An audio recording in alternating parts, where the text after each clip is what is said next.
여러분은 배우자가 떠난 뒤 본인의 통장에 얼마가 찍힐지 정확히 알고 계십니까? 저도 제가 노후 준비가 완벽한 줄 알았습니다. 공기업 퇴직하고 부부 연금 합쳐서 270만 원, 남부럽지 않게 살 줄 알았죠. 하지만 아내가 떠나고 난 뒤 제 삶은 129만 원짜리 빈곤층으로 전락했습니다. 6억이 넘는 아파트에 살면서 하루 10,000원이 없어서 벌벌 떠는 상상이 가십니까? 73 남자가 아내를 먼저 보내고 2년 동안 피눈물을 흘리며 깨달은 진짜 노후 준비에 대해 말씀드리려고 합니다. 특히 자식에게 돈 보태주려는 분들, 이 영상 끝까지 보셔야 합니다. 시작 전에 구독과 좋아요 눌러주시고 댓글에 지금 계신 지역과 숫자 2를 남겨주시면 제가 여러분들의 행복과 평안을 위해 기원하고 더 좋은 이야기를 준비할 수 있습니다. 자, 이야기 시작하겠습니다. 제 이름은 김정호입니다. 올해로 73이에요. 경기도 고양시 일산에 살고 있습니다. 지금은 18평 소형 아파트에 혼자 살고 있지만 2년 전까지만 해도 이 동네 33평 아파트에서 아내와 함께 살았습니다. 아내 이름은 이순이었습니다. 32살에 처음 만나서 40해를 함께 살았어요. 저는 평생 그 사람을 많이 사랑했다고 생각했는데 떠나고 나서야 얼마나 더 많이 사랑했어야 했는지를 알았습니다. 사람이라는 게 참 그래요. 있을 때는 당연하다고 생각하고 없어지고 나서야 그게 얼마나 특별했는지 알게 됩니다. 제가 처음 아내를 만난 건 32살 봄이었습니다. 저는 그때 공기업에 갓 입사한 신입 직원이었고 아내는 친구의 소개로 만난 초등학교 행정실 직원이었어요. 첫 만남에서 아내가 저에게 했던 말이 아직도 생각납니다. 저는 허세 부리는 남자가 싫어요. 그 말을 들으면서 저는 속으로 뜨끔했습니다. 왜냐면 저는 그날 빌린 양복을 입고 나갔거든요. 형한테 빌린 거였어요. 그런데 이상하게도 그 솔직한 말 한마디가 마음에 들었습니다. 아, 이 사람은 진짜 사람이구나 싶었습니다. 그게 시작이었습니다. 아내는 정말 성실한 사람이었습니다. 저도 나름 열심히 살았다고 생각했는데 아내를 보면서 진짜 성실함이 뭔지 배웠어요. 결혼하고 나서도 직장을 그만두지 않았습니다. 아이 둘을 낳으면서도 시어머니를 모시면서도 행정실 일을 놓지 않았어요. 제가 야근이 많아서 집에 늦게 들어오는 날도 아내는 아이들 숙제를 봐주고 시어머니 약을 챙기고 그러면서도 다음 날 아침에는 어김없이 출근했습니다. 지금 생각하면 제가 너무 당연하게 여겼어요. 그게 아내한테 미안합니다. 그 사람이 30년 가까이 성실하게 일하면서 부은 국민연금이 매달 172만 원이었습니다. 아내가 받는 연금을 볼 때마다 저는 속으로 생각했어요. 역시 우리 마누라 대단하다고. 그런데 그게 없어지고 나서야 그 172만 원이 우리 집 살림에 얼마나 큰 기둥이었는지 알았습니다. 저희 부부가 함께 받던 국민연금이 매달 270만 원이었습니다. 제 연금이 98만 원, 아내 연금이 172만 원이었어요. 은행 창구에서 잔액 확인을 할 때마다 매달 270만 원이 찍혀 있는 걸 보면서 저는 든든했습니다. 노후 준비가 잘 됐다고 생각했어요. 아파트도 있고 예금도 있고 연금도 들어오고 은행 직원이 어르신 정말 노후 준비 잘하셨네요 라고 했을 때 어깨가 으쓱했던 기억이 납니다. 그때 제 나이 68이었어요.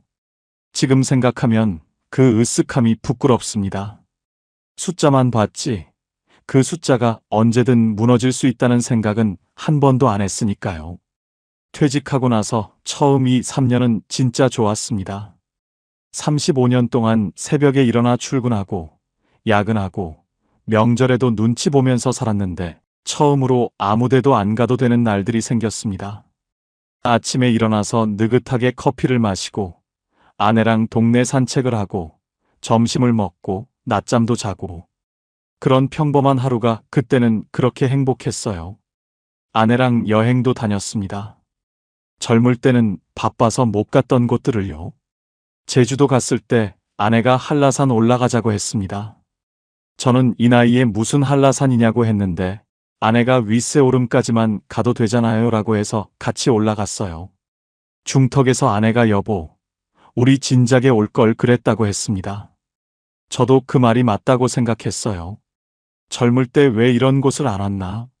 그런데 지금 생각해보면 그때 그 자리에 있었기 때문에 그게 더 소중한 것 같기도 합니다. 젊을 때 왔으면 또 그냥 지나쳤을지도 몰라요. 경주도 갔습니다. 불국사 앞에서 아내 사진을 찍어줬는데 그 사진이 제가 가진 아내 사진 중에 제일 좋습니다. 해가 좋은 날이었어요. 아내가 눈이 부셔서 살짝 눈을 가늘게 뜨고 웃고 있는데 그 모습이 32살에 처음 만났을 때 그 사람 같았습니다. 사람이 나이가 들어도 웃는 모습은 안 변하는 것 같아요. 그 사진을 지금도 핸드폰 배경화면으로 쓰고 있습니다. 아침에 눈을 뜨면 제일 먼저 그 얼굴이 보여요. 그러면 하루를 시작할 수 있습니다. 베트남도 갔습니다. 아내가 가고 싶어 했던 곳이었는데 저는 처음에 해외는 좀 무섭다고 했어요. 나이 들어서 외국에서 아프기라도 하면 어떻게 하냐고. 그런데 아내가 우리 지금 안 가면 언제 가요라고 했습니다. 그 말 한마디가 맞았습니다. 지금 안 가면 언제 가요? 우리는 결국 갔고 호이안 골목골목을 걸으면서 아내는 정말 행복해 했어요. 저도 행복했습니다. 그게 우리 부부의 마지막 해외여행이 될 줄은 몰랐습니다. 퇴직 후에 소비가 느는 건 어쩔 수가 없었어요. 시간이 생기니까 그게 다 소비로 이어지더라고요. 제일 먼저 한 게 차를 바꾼 것이었습니다. 직장 다닐 때 타던 낡은 차를 퇴직 기념으로 그랜저로 바꿨습니다. 아내가 말렸어요. 여보, 지금 차도 멀쩡한데 왜 바꿔요? 우리 이제 어디 멀리 다닐 것도 아닌데. 그런데 저는 듣지 않았습니다. 평생 열심히 일했는데 이 정도는 해도 되지 않냐고. 내가 번 돈으로 내가 사는데 누가 뭐라고 하냐고 했습니다. 아내는 더 이상 말리지 않았어요. 그게 아내였습니다. 한 번 말했는데 안 들으면 더 이상 얘기 안 하는 사람. 지금 그 차는 없습니다. 제가 팔았어요. 그리고 그제야 아내 말이 맞았다는 걸 알았습니다. 너무 늦게. 그렇게 여행도 다니고 외식도 하고 차도 바꾸면서 지내던 중에 큰아들한테서 연락이 왔습니다. 집을 사고 싶은데 돈이 부족하다고 했어요. 2020년이었습니다. 그때 집값이 어떻게 됐는지 다들 기억하시잖아요. 수도권 30평대 아파트가 몇 억씩 하던 시절이었습니다. 큰아들 부부가 은행 대출을 최대한 받아도 몇 천만 원이 모자란다고 했어요. 저는 아내한테 물었습니다. 아내가 잠깐 생각하더니 말했어요. 줘야지요. 우리 형편에 줄 수 있으면. 그래서 5천만 원을 주었습니다. 그리고 1년 뒤에 둘째 딸도 전세 자금이 모자란다고 해서 3천만 원을 더 줬습니다. 두 번 합쳐서 8천만 원이었어요. 아이들은 나중에 갚을게요 라고 했습니다. 저는 그 말을 들으면서 속으로 생각했어요. 갚지 않아도 된다고. 자식한테 준 돈인데 받는 게 어디 있냐고. 그런데 지금 제가 드리고 싶은 말씀이 있습니다. 그 마음은 틀리지 않았습니다. 그런데 현실에서 자식에게 준 돈은 돌아오지 않을 가능성이 높다는 걸 처음부터 알고 줬어야 했습니다. 받을 거라고 기대하면서 줬다가 못 받으면 관계가 상합니다. 그러니까 줄 거라면 처음부터 없는 돈으로 생각하고 주십시오. 자식이 나쁜 게 아닙니다. 그게 현실이에요. 예금 1억 4천만 원 중에서 8천만 원이 나갔고 남은 건 6천만 원이 됐습니다. 아내가 몸이 이상하다고 처음 말한 건 2022년 가을이었어요. 저녁을 먹고 나서 속이 불편하다고 했습니다. 저는 나이가 들면 소화가 안 될 수 있다고 했어요. 아내도 그러려니 했습니다. 소화제를 사다 뒀고 기름진 음식을 좀 줄였어요. 그런데 한 달이 지나도 두 달이 지나도 나아지지 않았습니다. 오히려 밥을 못 먹겠다고 했어요. 조금 먹으면 바로 배가 부르다고, 뭔가 위에 뭐가 있는 것 같다고 했습니다. 그제야 병원에 갔어요. 동네 내과에서 위내시경을 했습니다. 의사 선생님이 결과를 보더니 표정이 굳었습니다. 큰 병원 가보셔야 할 것 같다고 했어요. 저는 그 말을 듣는 순간 다리가 풀렸습니다. 겉으로는 태연한 척 했어요. 아내 앞에서 겁내면 안 된다고 생각했으니까요. 아내 손을 잡고 별거 아닐 거야. 그냥 확인차 가보는 거야 라고 했습니다. 아내도 고개를 끄덕였어요. 그런데 우리 둘 다 알고 있었던 것 같습니다. 그냥 확인차가 아닐 수도 있다는 걸요. 대학병원 검사 결과가 나온 날, 저는 의사 선생님 앞에 앉아서 처음 몇 초 동안 아무 말도 못 들었습니다. 소리는 들리는데 무슨 말인지 이해가 안 됐어요. 위암 3기. 그 말이 귀에 들어온 건 한참 뒤였습니다. 아내는 저보다 먼저 받아들인 것 같았어요. 의사 선생님한테 차분하게 물어봤습니다. 수술이 가능하냐고, 항암은 어떻게 되느냐고. 저는 아내 옆에 앉아서 아내 손을 꽉 잡고 있었습니다. 손이 떨렸는데 아내 손이 그걸 느꼈는지 아내가 오히려 제 손을 더 꽉 쥐었어요. 병원을 나오면서 저는 울었습니다. 아내 모르게 울려고 했는데 주차장에 가다가 참지 못하고 그냥 울었어요. 아내가 제 등을 두드려 줬습니다. 괜찮아요. 우리 같이 싸워봐요 라고 했어요. 그때 아내 목소리가 얼마나 단단했는지. 저보다 아내가 더 씩씩했습니다. 저는 그게 너무 고마우면서도 너무 마음이 아팠어요. 수술을 했습니다. 수술은 잘 됐다고 했어요. 그런데 항암이 시작되면서 아내가 많이 힘들어 했습니다. 항암을 맞고 나면 며칠을 먹지도 못하고 누워 있었어요. 머리카락이 빠지기 시작했을 때 아내가 저한테 말했습니다. 여보, 나 이상하게 보이죠? 저는 아니라고 했습니다. 진심으로 아니라고 했어요. 아내가 살짝 웃으면서 거짓말이라고 했습니다. 저는 거짓말이 아니라고 했어요. 그건 진짜 거짓말이 아니었습니다.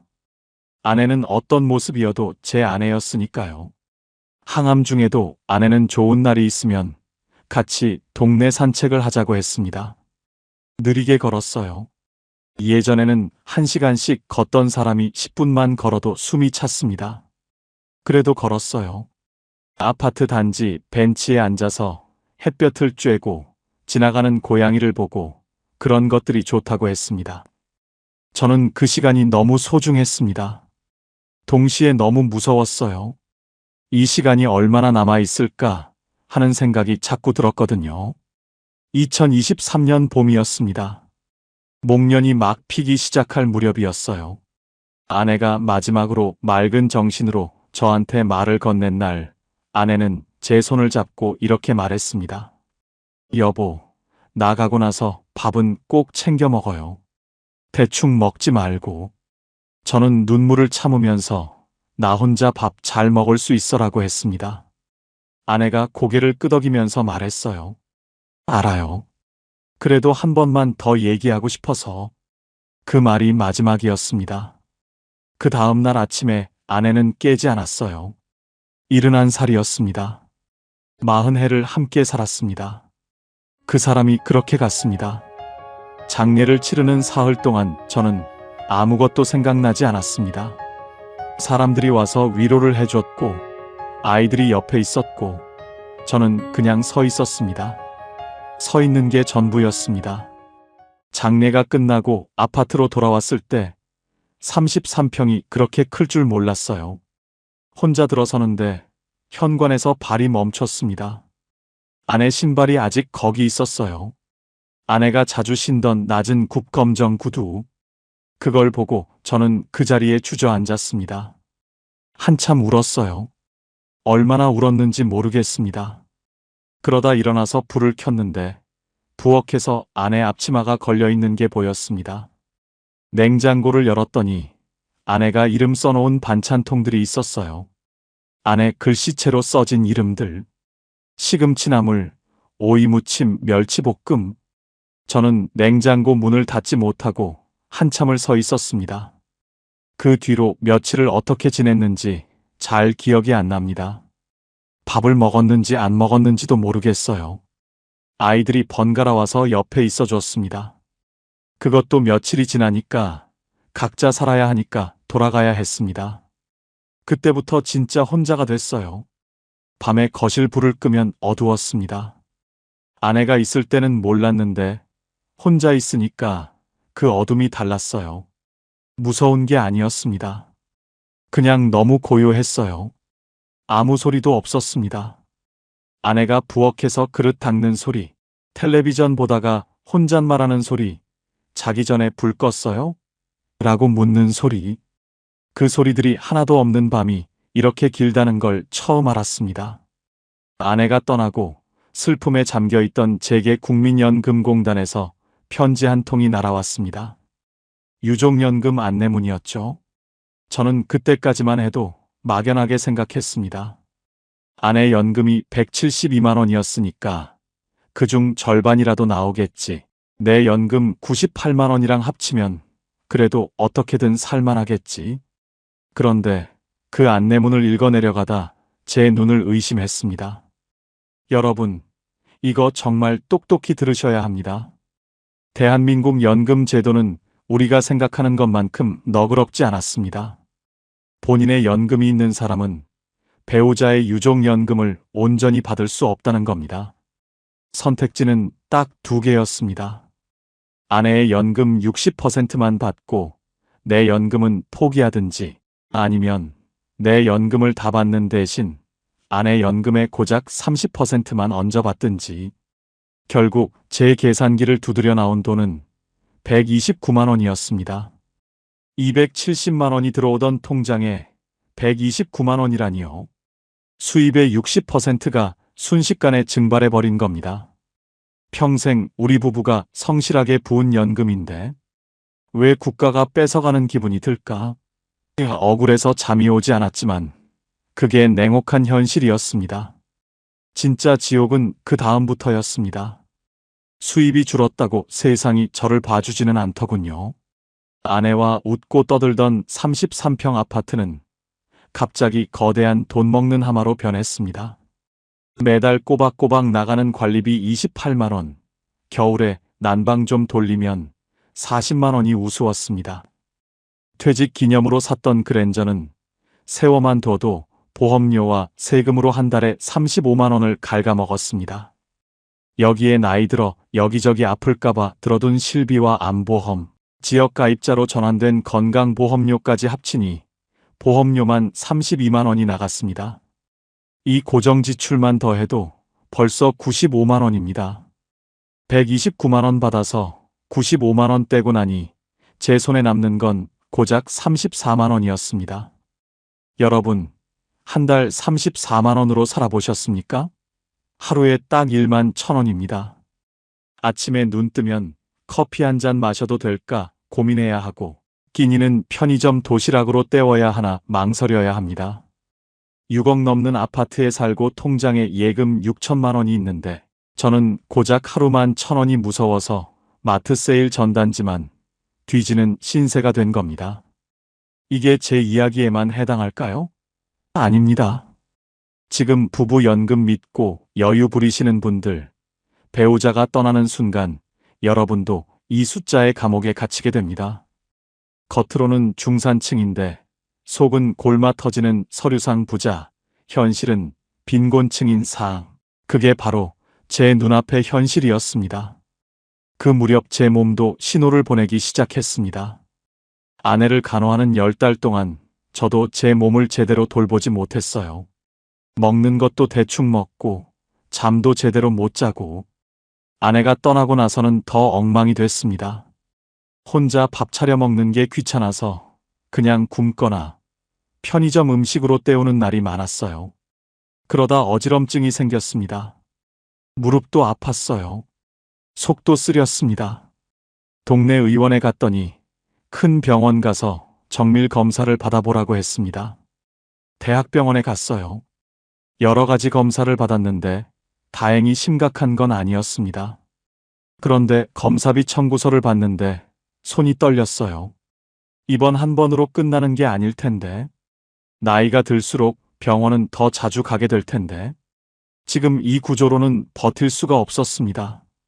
병원 주차장에 세워둔 그랜저를 타고 돌아오는 길에 저는 결국 결심했습니다. 차를 팔고 집도 팔기로 말이죠. 사실 그건 제 인생의 절반을 통째로 지워내는 것만큼이나 고통스러운 결정이었습니다.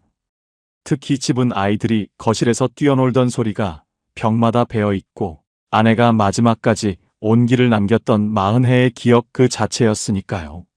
집을 판다는 건 아내를 한 번 더 떠나보내는 일 같아서 며칠을 뜬 눈으로 밤을 지새웠습니다.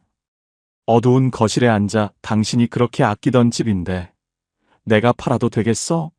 라고 허공에 묻고 또 물었습니다. 대답이 돌아올 리 없었지만 어느 날 밤 문득 아내가 마지막으로 제 손을 잡으며 당부했던 말이 머릿속을 스쳤습니다. 밥은 꼭 챙겨 먹어요. 대충 먹지 말고. 그 순간 번쩍 정신이 들더군요. 아내가 진심으로 원했던 건 33평 아파트라는 껍데기를 지키는 게 아니라 남겨진 제가 굶지 않고 건강하게 하루를 살아내는 것이었다는 사실을요. 하루만 1,000원이 없어서 끼니를 거르는 남편을 본다면 아내가 얼마나 가슴 아파했을까요? 그 길로 중고차 업체에 그랜저를 넘겼습니다. 함께 베트남 공항으로 경주 불국사로 향했던 추억이 핸들에 묻어있는 것 같아 손으로 한참을 쓸어봤지만 눈물을 머금고 키를 건넸습니다. 차를 보내고 나니 신기하게도 가슴 한구석이 홀가분해지더군요. 매달 35만 원이라는 돈이 제 주머니로 돌아온 겁니다.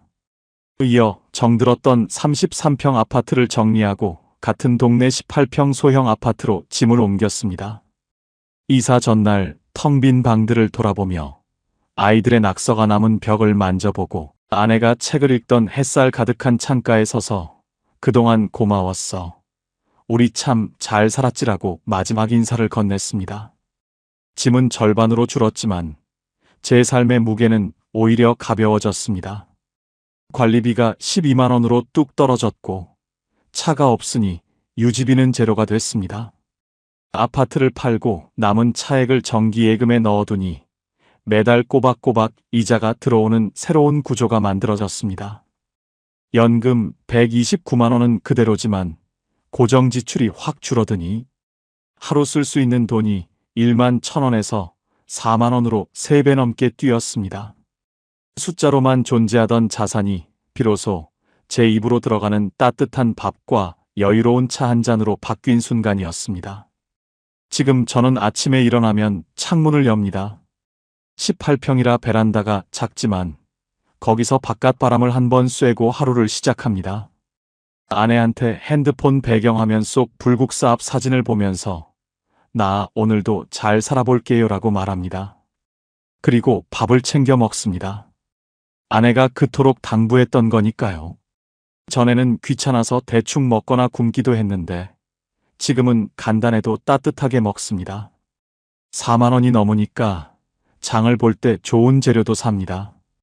예전에 11,000원으로 살 때는 장 보러 가는 것 자체가 스트레스였어요. 얼마 안 되는 돈으로 뭘 살 수 있을지 머릿속으로 계산하면서 마트를 돌았습니다. 지금은 그런 계산을 하지 않아도 됩니다. 그 차이가 하루하루를 다르게 만들어요. 작은 것 같지만 이게 진짜 삶의 질이었습니다. 오전에는 동네 공원에 나갑니다. 걸어서 10분 거리예요. 33평 아파트에 살 때는 차로 다니느라 이 공원이 여기 있는 줄도 몰랐어요. 걸어 다니게 되니까 동네가 새로 보였습니다. 공원 벤치에서 만나는 어르신들이 생겼어요. 비슷한 나이대 분들이 아침마다 나오십니다. 별말 없이 그냥 옆에 앉아 있다가 날씨 이야기나 하고 어제 본 뉴스 이야기나 하고 그러다 헤어지는 거예요. 그게 별것 아닌 것 같아도 하루를 버티는 힘이 됩니다. 혼자 있는 시간이 많은 사람한테 누군가와 나누는 짧은 인사 한마디가 얼마나 소중한지 이제야 알았습니다. 오후에는 도서관에 갑니다. 젊을 때는 책 읽을 시간이 없었어요. 은퇴하면 책을 실컷 읽어야겠다고 생각했는데 정작 은퇴하고 나서는 아내 간호하고 몸 아프고 마음 무너지고 하다 보니 책을 펼 여유가 없었습니다. 지금은 매일 도서관에 갑니다. 거기서 책을 읽어요. 아무 책이나 읽습니다. 소설도 읽고 역사책도 읽고 가끔은 요리책도 읽어요.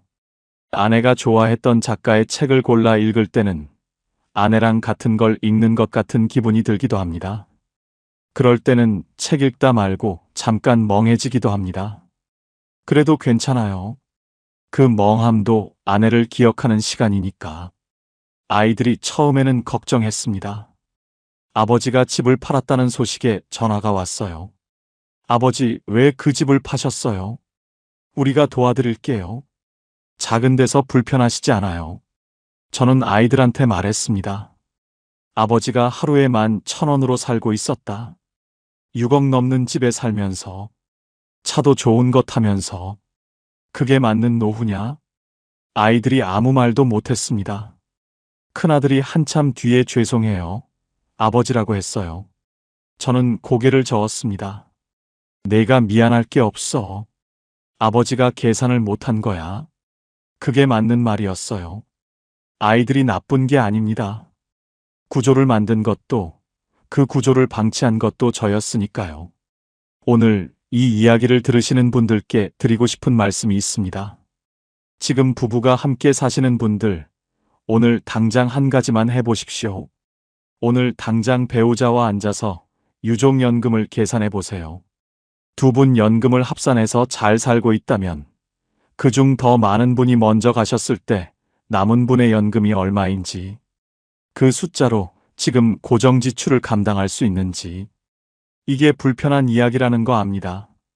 배우자 먼저 간다는 이야기를 누가 하고 싶겠습니까? 저도 하고 싶지 않았어요.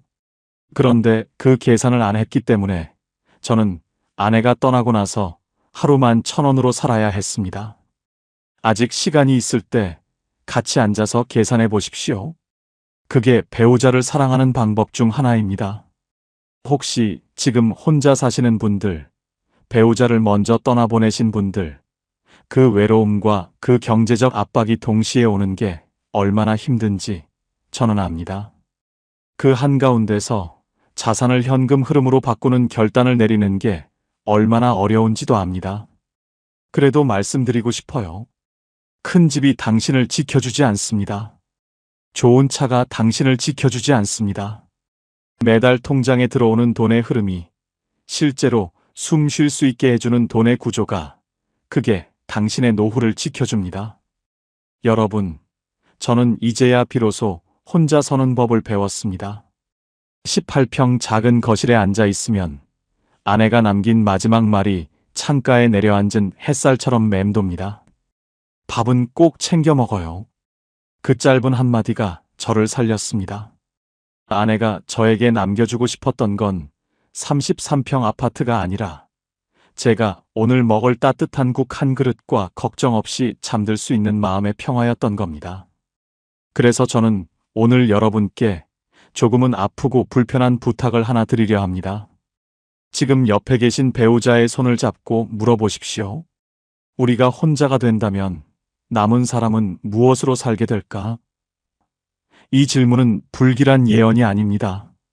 남겨질 사람에게 줄 수 있는 가장 현실적이고도 지독한 사랑의 고백입니다. 자식에게 다 퍼주지 마십시오. 체면 때문에 큰 집과 비싼 차에 매달리지 마십시오.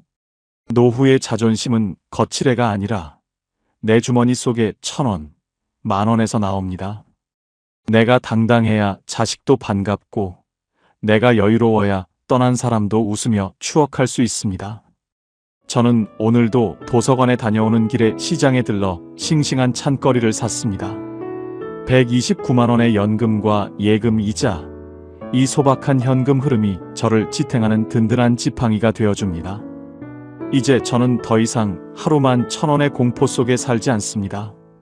제 이야기가 여러분의 노후의 작은 경고등이자 동시에 희망이 되었기를 바랍니다. 아내와 찍은 경주 불국사의 사진 속에서 그녀는 여전히 눈을 가늘게 뜨고 저를 보고 웃고 있습니다. 그 미소를 지켜내기 위해 저는 오늘도 씩씩하게 밥을 짓습니다. 긴 이야기 끝까지 들어주셔서 고맙습니다. 여러분의 노후가 숫자보다 단단하고 집보다 따뜻하기를 진심으로 기도하겠습니다. 지금까지 황금 노후였습니다.